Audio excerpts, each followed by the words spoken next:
January 1946. The morning air in the Allied-run POW camp hung heavy with frost and the faint smoke of makeshift fires.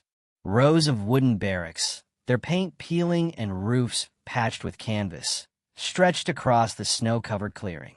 Inside, German women huddled together in threadbare coats, their eyes hollow from months of hunger and uncertainty. The silence of the camp was broken only by the distant laughter of children.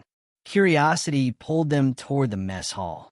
Outside, a scene unfolded that froze them in place. Children, their faces flushed with health and joy, sat on long benches, freely passing around bowls of steaming porridge and fresh bread. No ration cards, no lines, no waiting. Some even offered scraps to stray cats wandering nearby, their laughter echoing across the frostbitten courtyard. Tears welled in the eyes of the women POWs. Shock, disbelief, and an ache of longing collided within them. For months, they had counted every crumb, every sip of thin soup. And now, they watched life carried by innocence and abundance. A simple, almost cruel reminder of what they had been denied. By the winter of 1945, Europe bore the scars of 6 relentless years of war. Cities lay in rubble, railways were twisted steel, and entire landscapes were pocked with bomb craters. Germany, once the engine of a continent-wide military campaign, had crumbled under the combined pressure of the Allies from west and the Soviet advance from the east. Berlin had fallen in May, and with it, the Third Reich officially collapsed. Millions of German soldiers and civilians faced the uncertain aftermath, swept up in the immense machinery of post-war occupation. Among those swept into this upheaval were German women. While men had predominantly filled the ranks of the Wehrmacht, women served in auxiliary roles: nurses, administrative assistants, and support personnel. Many had worked in factories, while others had accompanied their husbands or brothers to the front. With the surrender, these women were often detained as prisoners of war. The Allies, following international conventions, established camps across liberated territories and in occupied zones to house them.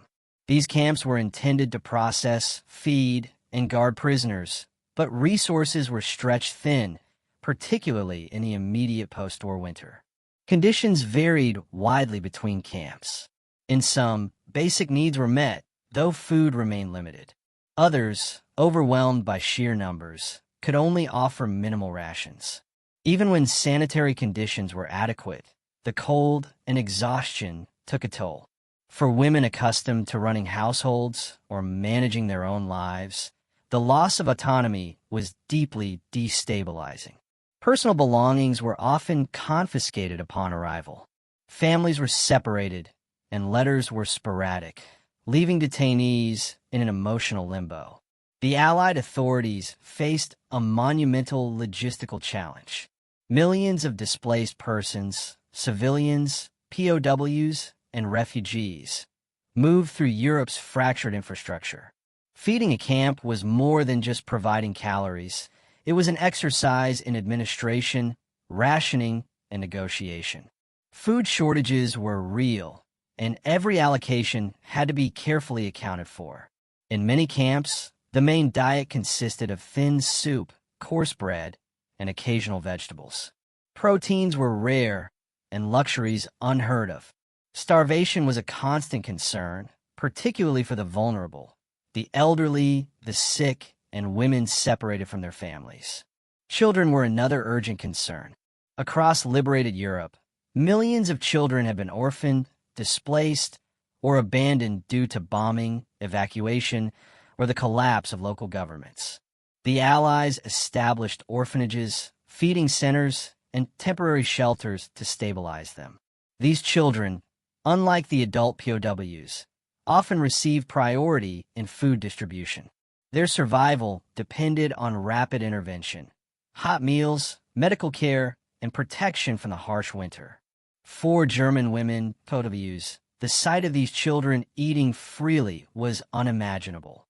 Within the hierarchy of the camp, adults were rationed carefully, often forced to endure hunger pangs as officials prioritized younger, more vulnerable lives. Many POWs had endured long marches, shortages, and exposure to the elements before arriving at the camp. Food was scarce, morale was fragile. The contrast between their experience and the visible abundance surrounding the children in Allied facilities was a shock to both body and mind. Beyond sustenance, the camps operated under strict rules and constant surveillance. Guards patrolled corridors, roll calls were mandatory, and any attempt to access extra food or resources could lead to punishment. The women learned quickly how to navigate this rigid structure, developing quiet routines to stretch rations and maintain some semblance of dignity. Yet, every evening, as they huddled in wooden barracks, they were reminded of the fragility of their existence, of what it meant to be entirely dependent on the decisions of others. Amid this backdrop, reports began filtering in from nearby villages and liberated areas. Stories of children receiving hot meals, milk, and fresh bread, of orphanages operating with a degree of care unimaginable in the harsh winter of 1945 to 46, reached the camps. For many women, these accounts were hard to reconcile with their own reality. They had survived war, air raids, hunger, and uncertainty, yet now they confronted a world in which children, innocent and often unknown to them, were nourished while they remained deprived. This emotional and logistical context set the stage for the moment that would follow, the day German women, POWs, first laid eyes on children eating freely. The scene was more than just food on a table. It was a profound collision between suffering, relief, and human compassion. And it was in this collision that the first tears would fall. By early 1946, camps for German women POWs were scattered across Allied-controlled territories, from northern France to southern Germany and Austria. Some had been converted from military barracks or commandeered factories. Others were hastily erected wooden compounds surrounded by barbed wire and watchtowers. Each camp shared certain characteristics: a central mess hall, rows of sleeping quarters, limited heating, and a strict daily schedule. While the physical structures were austere, it was the monotony and scarcity that weighed heaviest on the prisoners. Daily life was regimented.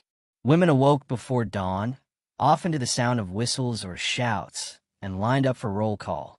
After brief cleaning duties and inspection, they queued for breakfast: a thin broth, a small piece of bread, perhaps some diluted porridge. Each meal was rationed meticulously.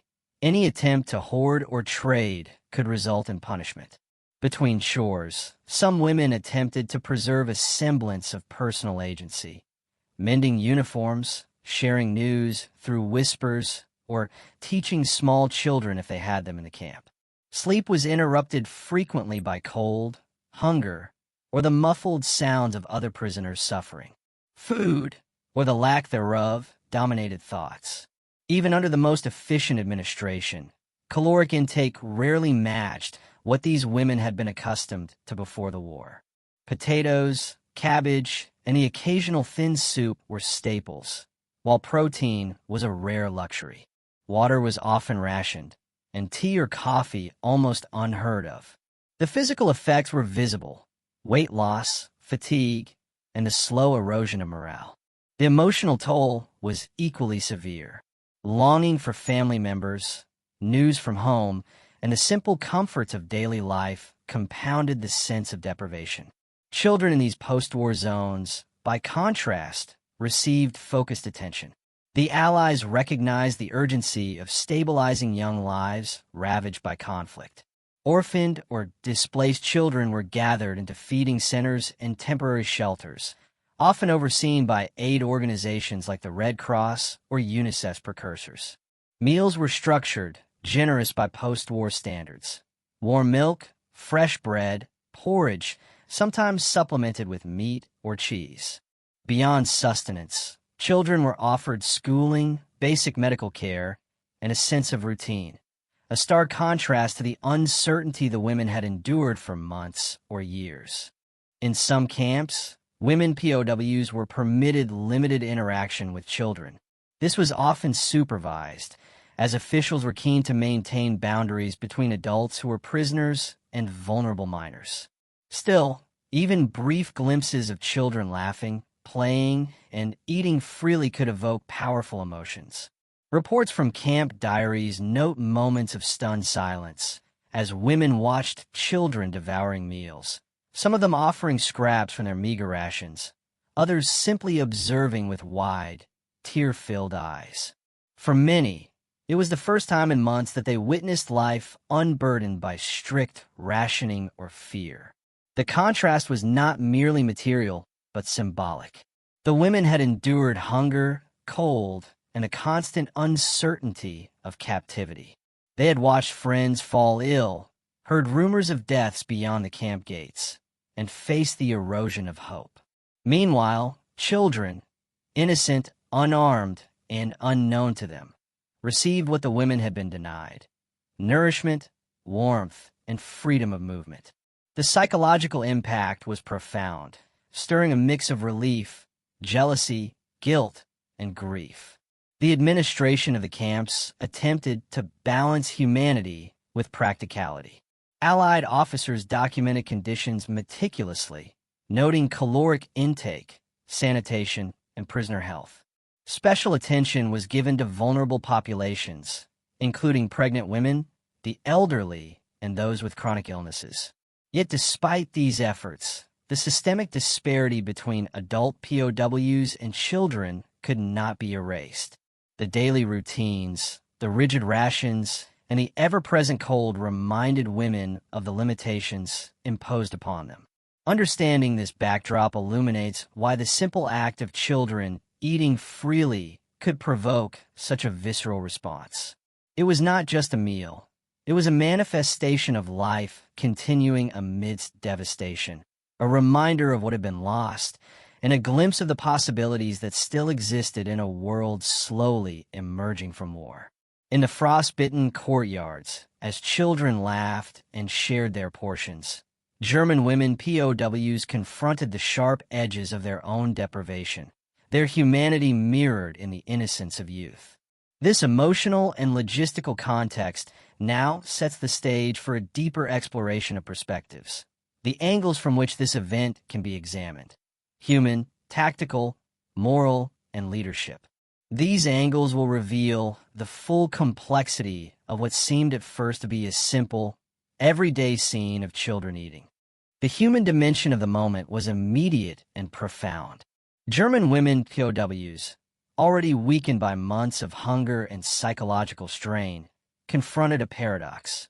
Children, fragile yet alive, were thriving while they remained rationed and restricted. The shock registered first in silence. Eyes widened, breaths caught, tears came unbidden. In diaries and letters preserved from camps across northern France and southern Germany, women described a mix of disbelief and grief, emotions intensified by the memory of the war's brutality. For some, the moment evoked memories of their own children, lost or displaced during the chaos of wartime bombings. Mothers and sisters mourned, while simultaneously recognizing the fragility of joy in others. One survivor recalled in an interview decades later that she could not understand how the world could allow children to eat while she went hungry. The scene triggered empathy, guilt, and longing in equal measure, an emotional collision that left an imprint lasting long after liberation. The human response was not uniform. While some wept openly, others withdrew, turning their faces to the cold walls of the barracks to conceal emotion. Yet beneath the varied reactions lay a shared recognition. The children's freedom and abundance highlighted the stark inequality of survival in post-war Europe.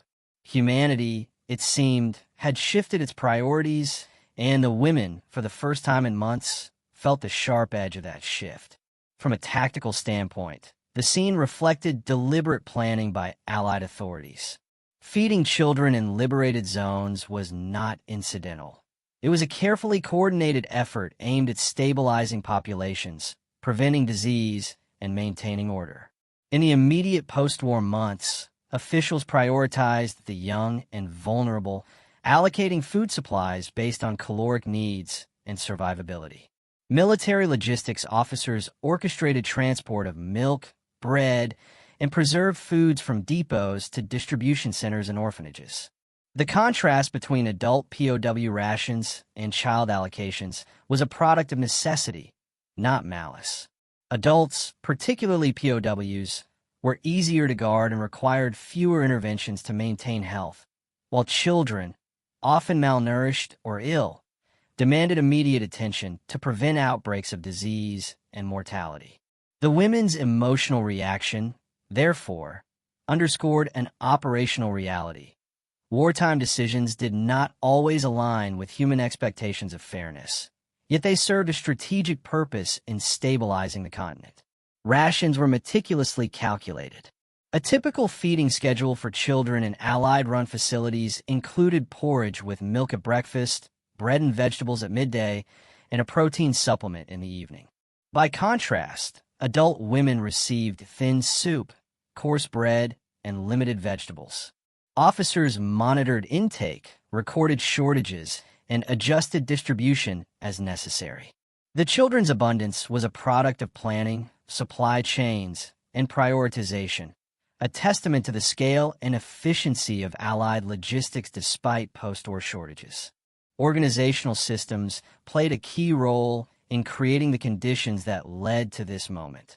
Allied camps and relief operations relied on early forms of data tracking and resource management. Camp administrators kept meticulous records of prisoners, ration allocations, and medical conditions. Relief agencies, including the Red Cross, maintained lists of orphaned or displaced children, coordinated deliveries of food, and even implemented basic health monitoring systems to prevent epidemics. Transportation infrastructure, though damaged, was leveraged effectively. Rail lines, trucks, and supply depots ensured that food reached both camps and civilian populations. Canning technologies preserved milk and fortified foods allowed for mass feeding programs that could sustain thousands of children daily. The result was an operational miracle in a continent ravaged by war. The ability to deliver sufficient nutrition to vulnerable populations while simultaneously managing large numbers of adult POWs with limited resources. The organizational efficiency behind this feeding effort was invisible to the POWs at the time. They only saw the result: steaming bowls of porridge, fresh bread, and the laughter of nourished children. Yet it was this precise combination of technology, administration, and strategic prioritization that created the scene so profoundly shocking to them. What appeared as abundance was, in fact, the outcome of meticulous planning, a triumph of human organization in the midst of devastation. The leadership behind the camps played a decisive role in shaping both the environment and the women's reactions. Allied officers, often veterans of logistical planning and military governance, were responsible for ensuring that camps operated safely and efficiently. Their orders dictated every aspect of daily life: rations, work assignments, hygiene standards, and interactions with civilians and children. Many officers understood the psychological impact of post-war deprivation. They recognized that morale among POWs could deteriorate rapidly under harsh conditions, potentially leading to unrest or illness. Yet they were constrained by resources and strategic priorities. Feeding children, particularly orphans and displaced minors, was not merely compassionate. It was a calculated decision to stabilize societies devastated by years of conflict. Leadership decisions were therefore as much about social engineering as they were about food distribution. For the women POWs, leadership decisions manifested as both protection and limitation. While officers prevented starvation and maintained order, their prioritization of children over adults highlighted the tension between authority and individual need.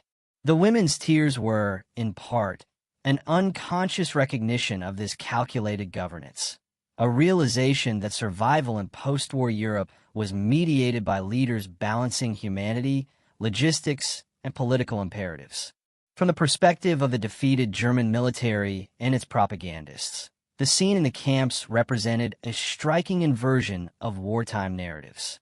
Propaganda during the Third Reich had often depicted the Allies as harsh, punitive occupiers, intent on subjugating German civilians.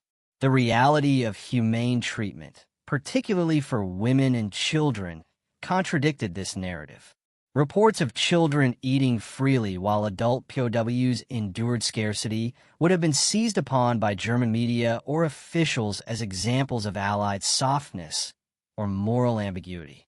Some may have framed it as unfair, emphasizing the suffering of their citizens while the enemy administered aid to innocents. Yet this perspective overlooked the broader humanitarian calculations at play. For many German soldiers and civilians, the image of nourished children and emotional POWs challenged ingrained assumptions about the consequences of defeat. The enemy perspective also highlights the psychological dimension of post-war recovery. German officers returning home encountered families and communities struggling with loss, malnutrition, and uncertainty. The awareness that the Allies prioritized children's welfare while managing large numbers of POWs added complexity to the moral and emotional reckoning Germany faced in the immediate aftermath of the war. At the heart of the scene lies a profound ethical consideration: the distribution of limited resources in a world emerging from catastrophe. Should children always take priority over adults? Is it ethical to ration based on vulnerability rather than equality? These questions haunted camp administrators, POWs, and even observers decades later. For the women POWs, witnessing children eat freely while they themselves endured hunger was both a shock and a moral revelation. It underscored the principle that survival and compassion are not always aligned with fairness as individuals perceive it. The tears they shed were not only for themselves, but also for the recognition that life could be abundant for some and restricted for others, a reflection of the harsh moral calculus required in times of scarcity. Philosophers and historians have noted that post-war relief operations were exercises in triage at a societal scale. Decisions made in these camps were governed by the imperative to preserve the greatest number of lives, often favoring the most vulnerable. The juxtaposition of adult deprivation and child abundance, therefore, becomes a lens through which to examine the ethics of survival, care, and justice in extreme conditions.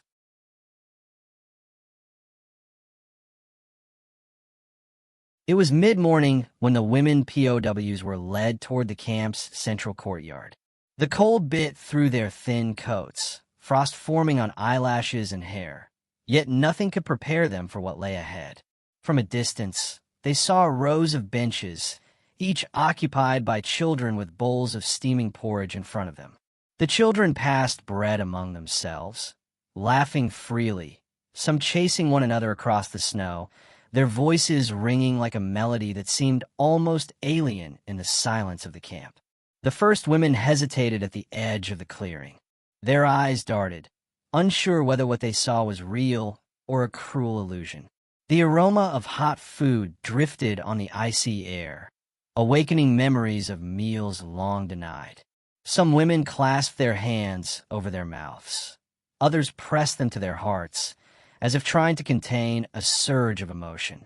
One young mother, who had been separated from her own child during the war, sank to her knees in disbelief, staring at a child who reminded her of her own. Tears began to flow, quietly at first, then in uncontrollable streams. Whispered exclamations of astonishment and sorrow spread through the line of prisoners. How can they eat like that?" One woman murmured, her voice trembling. "After everything." Another shook her head, laughing and crying at once, a mixture of relief and grief that was impossible to parse. The women's emotions were raw, a combination of shock, envy, and the sudden awareness that life, however small, continued outside the confines of their barracks. For the children, the presence of the POWs was largely unnoticed at first. They were too busy eating, sharing, and playing, their innocence preserved against the backdrop of post-war devastation. A few looked up curiously, but the women's reactions, tears, shivers, whispered words, did not frighten them. Instead, the children's normalcy amplified the stark contrast between abundance and deprivation, freedom and captivity. Allied officers observed the scene from a distance. They had anticipated strong reactions, but were nevertheless moved by the intensity. Some quietly noted the POWs expressions in their reports: astonishment, disbelief, a sudden surge of maternal instinct. Medical staff monitored the women for fainting or emotional collapse, though none required intervention. The event was unfolding naturally, a human response to what had been carefully orchestrated yet had transcended logistics to touch something deeply personal. The physical setting heightened the drama. Frost-covered benches reflected the pale winter sunlight, and the children's breath formed visible clouds in the cold air. Snow crunched underfoot, amplifying every step the women took toward the benches. The mess hall behind them emitted a warm, inviting aroma, a stark contrast to the thin soups and cold bread the prisoners had endured. Every sensory detail, the warmth, the scent, the laughter, combined to create an emotional overload, a tableau impossible to ignore. Some women took tentative steps closer. They watched the children eat, noticing small gestures of sharing and cooperation. One child passed a piece of bread to a neighbor, eliciting a smile that seemed to echo across the courtyard. These small acts of humanity struck the women profoundly, demonstrating that even in the aftermath of destruction, life persisted with generosity and care. The POWs' eyes followed every movement, every smile, every gesture of joy, as if searching for a forgotten sense of normalcy. The intensity of the moment reached its peak when the women were invited, under supervision, to approach the benches. For some, this was terrifying. For others, a chance to reconnect with the most basic human impulse: nurturing. They hesitated, afraid to impose, unsure if the children would accept them. And yet, when they extended their hands, offering scraps of bread or simply smiling, the children responded with openness, bridging the gap between prisoner and free soul. It was in this intersection of deprivation and abundance, sorrow and innocence, that the emotional turning point crystallized. The women's tears were not simply for hunger. They were for memory, loss, and the sudden recognition of a world beginning to heal around them. Every glance, every breath, every shiver in the winter air underscored the fragility and resilience of human life in the wake of war. The reactions were not fleeting.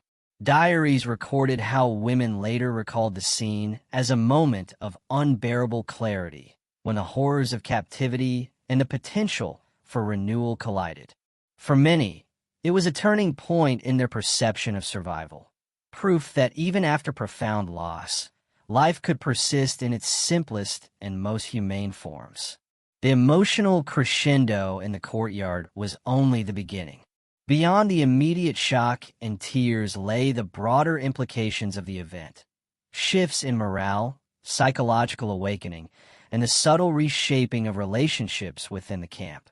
These developments would unfold in the hours and days that followed, setting the stage for a deeper, more sustained transformation of life within the POW camp. As the women stood closer to the benches, the reality of the children's abundance became undeniable. The steaming bowls of porridge, thick slices of bread, and small portions of cheese and milk were luxuries they had not touched in months. Some women instinctively cupped their hands over their mouths, afraid to speak, afraid to disturb the fragile normalcy surrounding the children. Others could not contain the mixture of laughter and sobbing that rose from deep within, emotions years of deprivation had only amplified. One elderly woman, her hair streaked with frost, reached toward a small child who offered her a piece of bread. The gesture, simple yet profound, bridged a chasm of fear, hierarchy, and previous animosity. The child smiled without hesitation, as if instinctively understanding the woman's need.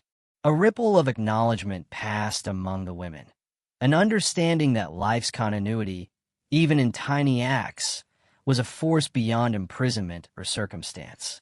Across the courtyard, whispered conversations began. "Look at them. How can they eat like this?" A woman murmured, her voice barely audible. We haven't had anything close to this in months." Another added, "It's wrong, yet it feels right." The contradictions weighed heavily. The women were torn between grief for their own hunger and awe at the simplicity and joy of the children's experience. Some began to compare their own lives to the war's harshest months, memories of empty kitchens and frostbitten mornings flooding their minds. Diary accounts and post-war testimonies capture these reactions with painstaking clarity. One prisoner wrote, "I stood there, trembling, watching the children eat, and I wept. Not for them, not even for myself entirely, but for the world we had lost and the world that could still exist." Another noted how the laughter of children seemed to echo across the camp, breaking the oppressive silence that had long defined her days. These accounts reveal the raw human psychology at work: shock, grief, relief, and a sudden, piercing awareness of what survival truly meant. The presence of Allied officers remained unobtrusive, but crucial. They allowed the women to approach and observe without interference, understanding that the emotional weight of the moment was part of the broader process of post-war recovery. They recorded reactions, noted interactions, and ensured that safety protocols were observed, but they recognized that this human encounter between deprived prisoners and nourished children carried its own lessons in empathy and endurance. Small, unscripted moments amplified the scene's emotional intensity. A child reached out spontaneously, touching a woman's hand, and she recoiled at first, overwhelmed by the tactile reality of connection. Soon, though, more women responded to these gestures, offering smiles, nods, or tentative scraps from their limited possessions. Laughter mingled with tears, creating a complex soundscape that was neither purely joyful nor purely sorrowful, but profoundly human. The snow-covered courtyard seemed to bear witness to every movement. Frost glimmered on wooden benches. The cold air carried the scent of hot food, and the children's breath rose like tiny clouds against the pale winter light. Every sensory detail, the crunch of snow underfoot, the warmth of steam rising from bowls, the distant calls of other camp inhabitants, magnified the scene's emotional resonance. The women could not ignore it. Each sense reinforced the reality of abundance juxtaposed against months of deprivation. By mid-afternoon, the initial shock had given way to a tentative adaptation. Women began to linger near the benches, observing the children more closely, noting which were hungriest, and even offering small gestures of guidance or protection. Though their own hunger remained, a sense of purpose emerged. They were no longer solely recipients of scarcity. They could participate, however minimally, in the ongoing care and vitality of the children. This subtle shift, from passive observer to active participant, marked the turning point in both morale and psychological recovery within the camp. The climax did not end with a single, dramatic gesture, but unfolded gradually, in moments of connection, empathy, and shared humanity. The women's tears, initially born of shock, transformed into understanding, compassion, and recognition that the post-war world, though harsh and unequal, offered spaces for life, growth, and hope. In these moments, the camp became more than a site of confinement. It became a stage for the renewal of human empathy, a place where the cruelty of war and the gentleness of post-war recovery collided in stark, unforgettable contrast. As the sun dipped low in the winter sky, shadows stretched across the courtyard, intertwining children and women, hunger and nourishment, captivity and freedom. The scene, intense and unrepeatable, left an indelible mark on all who witnessed it. The women would carry these images with them long after the camp gates closed, shaping memories, relationships, and perspectives that would endure decades beyond the war itself. The days following the courtyard scene revealed the profound ripple effects of that moment. For the German women, POWs, morale shifted subtly but unmistakably. Tears of shock and grief gave way to a quiet, resilient determination. They began to approach daily routines with renewed focus, drawing strength from the realization that life, even in scarcity, persisted. The sight of children eating freely had acted as a mirror, reflecting both deprivation and potential. It reminded them that survival was not merely endurance, but also awareness, adaptability, and the preservation of humanity. Camp dynamics adjusted in subtle ways. Officers observed a decrease in tension and minor conflicts among the women. While food remained rationed and conditions harsh, the psychological impact of witnessing abundance and innocence had an unexpectedly stabilizing effect. Prisoners began sharing more willingly, offering scraps to one another, and supporting those who were weaker or more despondent. The sense of community, long frayed by hunger and monotony, slowly strengthened. Children, for their part, continued to thrive under Allied care. Reports from the Red Cross and other relief organizations recorded that nutrition levels among children in liberated zones improved significantly in the months following the war. Average weight gain, reduced incidences of illness, and improved energy levels were documented meticulously, providing tangible evidence of the success of feeding programs. The juxtaposition between child nourishment and adult scarcity was stark but unavoidable. It underscored the moral and practical decisions facing Allied administrators. Prioritize vulnerability to maximize survival. Medical staff in the camps reported notable physical and psychological improvements among women who engaged with the children. Observing the vibrancy and resilience of youth offered emotional reprieve from the monotony and deprivation of captivity. Some women began keeping diaries again, inspired to record the interactions, small acts of kindness, and fleeting moments of joy. These written accounts would later serve historians and psychologists as crucial testimony to the human capacity for empathy and adaptation under extreme conditions. The logistical apparatus of the camps continued to operate under strain. Rations remained limited, heating insufficient, and sanitation a constant concern. Yet the courtyard scene acted as a catalyst, prompting officers to implement small adjustments wherever possible. Additional portions were allocated to the most malnourished adults, medical checkups increased, and recreational periods, however brief, were organized to provide prisoners with controlled exposure to fresh air and sunlight. While these were modest interventions, they reflected an acknowledgement that morale and mental health were inseparable from physical survival. Reports filed by Allied authorities noted the psychological effects explicitly. One officer recorded, "The interaction between women prisoners and children appears to improve cooperation and reduce unrest. Observing nourished youth fosters a sense of hope and community, even amid ongoing deprivation." Another official emphasized that while scarcity remained, the act of witnessing abundance had a measurable impact on prisoner behavior, reducing conflicts over minor infractions and increasing willingness to participate in camp duties. The immediate aftermath also extended beyond the camp. Local civilians and villagers observed these interactions and reported them in letters and newspapers. Accounts of German women crying at the sight of healthy children circulated quietly, offering outsiders a humanized glimpse into the complexities of post-war recovery. These stories would later serve as historical evidence of the psychological and emotional dimensions of POW life, demonstrating that even in defeat, prisoners retained capacity for empathy, reflection, and deep emotional response. The courtyard scene thus had multiple layers of consequence: emotional, social, logistical, and observational.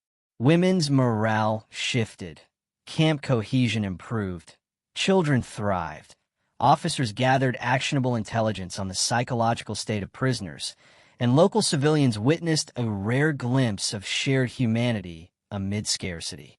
It was a moment that reverberated far beyond the benches and bowls, influencing the lived experience of captivity and the broader narrative of post-war recovery.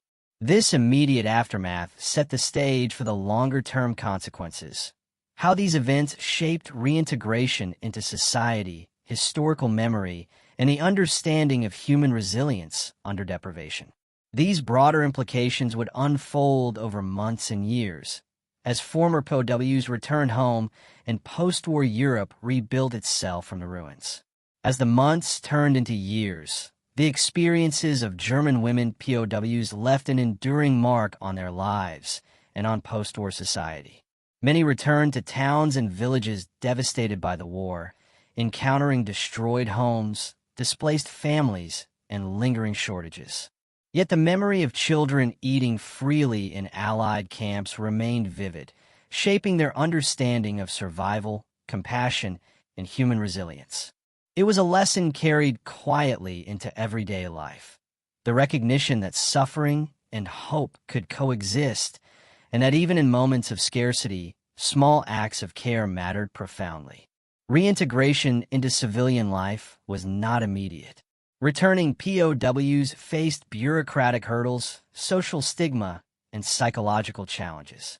Some communities viewed them with suspicion, associating them with the German military apparatus despite their non-combatant roles.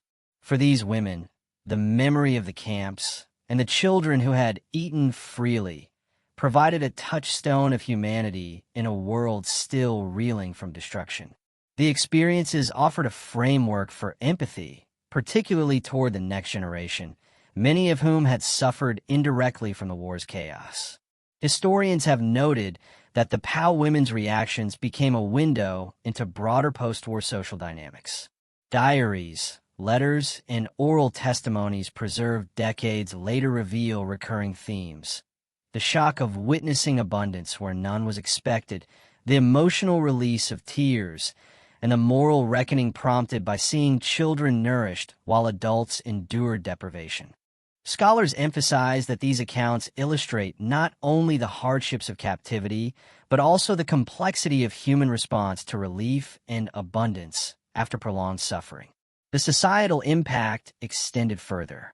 Allied policies, documented in official reports, highlighted the prioritization of children as a strategy to stabilize societies fractured by war. This approach influenced post-war humanitarian practices, shaping early frameworks for refugee care, nutrition programs, and the administration of displaced populations.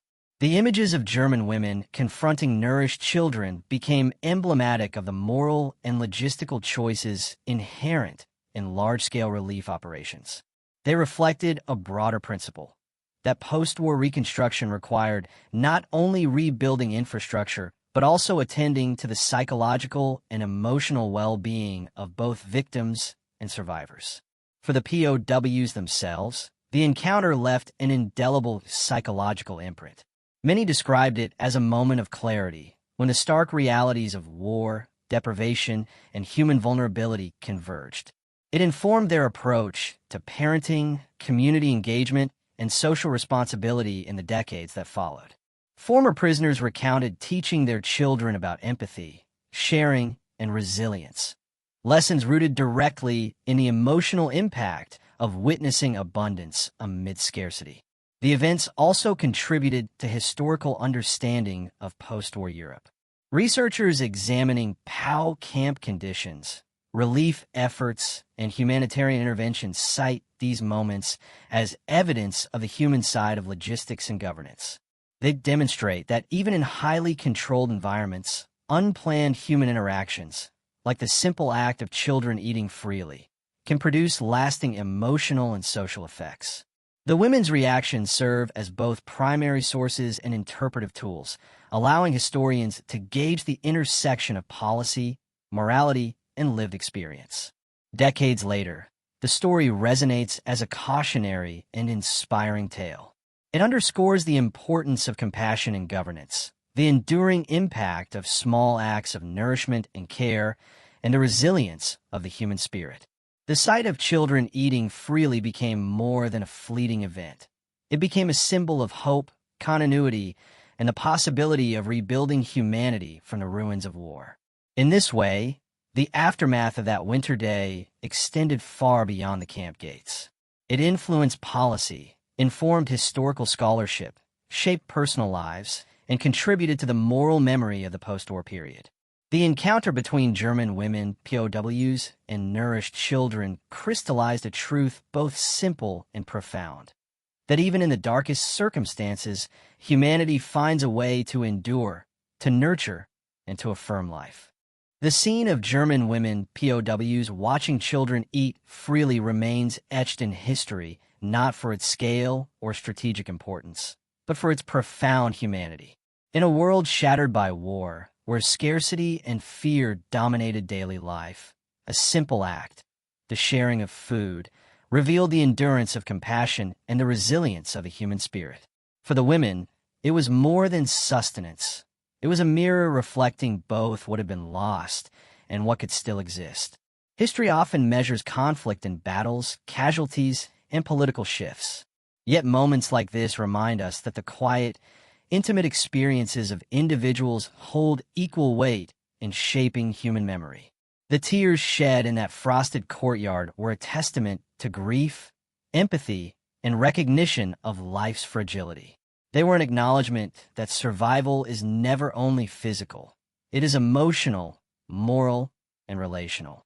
Witnessing abundance amidst deprivation forced reflection, challenged assumptions of fairness, and opened the door to understanding across generations, between captives and the young, between oppressor and victim, between loss and renewal. This encounter also illuminates a deeper truth about post-war recovery. Rebuilding societies is not only a logistical endeavor, but a moral one. Decisions about who receives care, how resources are allocated, and what values guide intervention leave lasting impressions on those affected. The nourishment given to children in that camp was simultaneously practical and symbolic, embodying a commitment to the continuation of life, innocence, and hope even amid devastation. Ultimately, the story endures because it speaks to the universality of human emotion and the quiet power of empathy. It is a reminder that, even in the aftermath of unimaginable suffering, small acts of care can bridge divides, restore dignity, and foster resilience. The women's tears, the children's laughter, and the shared humanity between them endure as a testament. History is not only written in strategy and conquest, but in the moments where life affirms itself through compassion, connection, and hope. In the frozen light of that winter morning, humanity persisted. And in that persistence lies the enduring lesson of war, survival, and the fragile, extraordinary capacity of the human heart.